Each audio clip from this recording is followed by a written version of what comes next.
So I think monitoring treatment response is a very important kind of topic. And basically just trying to figure out if the drug is working or not. I think this is a topic that's changed a lot over time. It's also changed a little bit from center to center. And I think we kind of need to look at history a little bit to kind of figure out sort of what's prompted the changes and why we're at kind of where we're at and where we're headed in the future a little bit as far as monitoring this stuff. When you're trying to figure out if something works or not, showing that you can make a difference, you have to figure out if that difference is big enough to make a real difference. So if you join a weight losing program or something like this and you lose 1 pound, that might be statistically significant, but is it worth it to join that program to lose 1 pound? And so that's part of what we need to kind of figure out as a group is what are we interested in measuring and how much of a difference is important.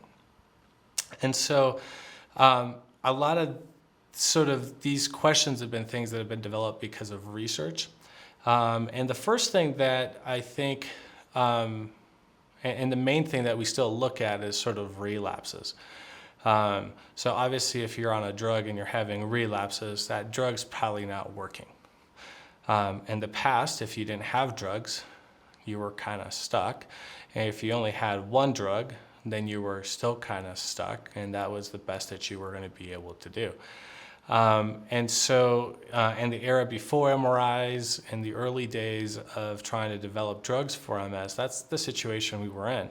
And so the definition of what a relapse is, what it was, what we should be looking at was very important because we also have this issue of pseudo-relapses that we need to account for.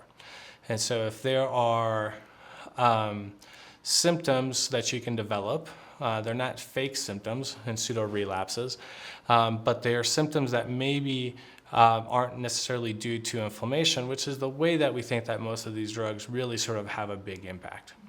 So yes, we can look at relapses and we want to have an effect there.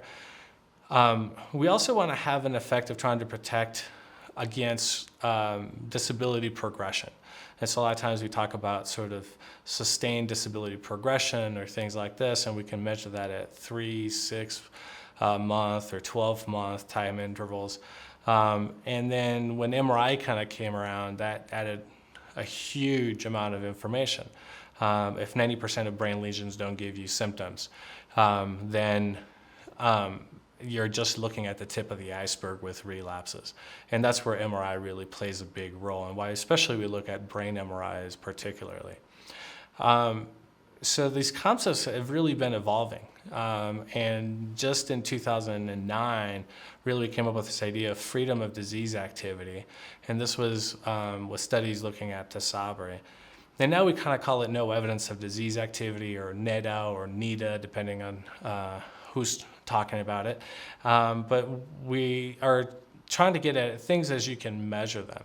And the latest criteria for NEDA 4 basically includes everything that we've talked about already, but also includes brain volume and trying to minimize sort of brain atrophy or shrinkage to less than 0.4% per year. So if we can minimize that, then that's also something else that we're hoping our drugs can do.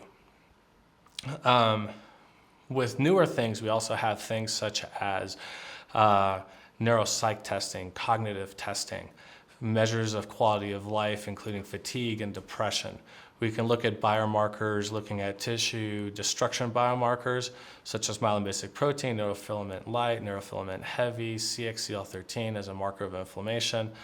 And obviously, these things are going to be very much affected by how long the test runs and what kind of measurements and how many things you're including in this. So I guess my take-home message for this is that it's important to kind of figure out how you're going to measure how drugs work, that we're adding in a lot of information to this, that it's sort of a moving target, but I think, as a patient, the more that we can add in there and the more normal that we can make you compared to people who don't have MS, the better we are doing our jobs. And so I think, the biggest thing is we can't fix things, and so the important part is to prevent them, and that's why we're so interested in being able to measure these things.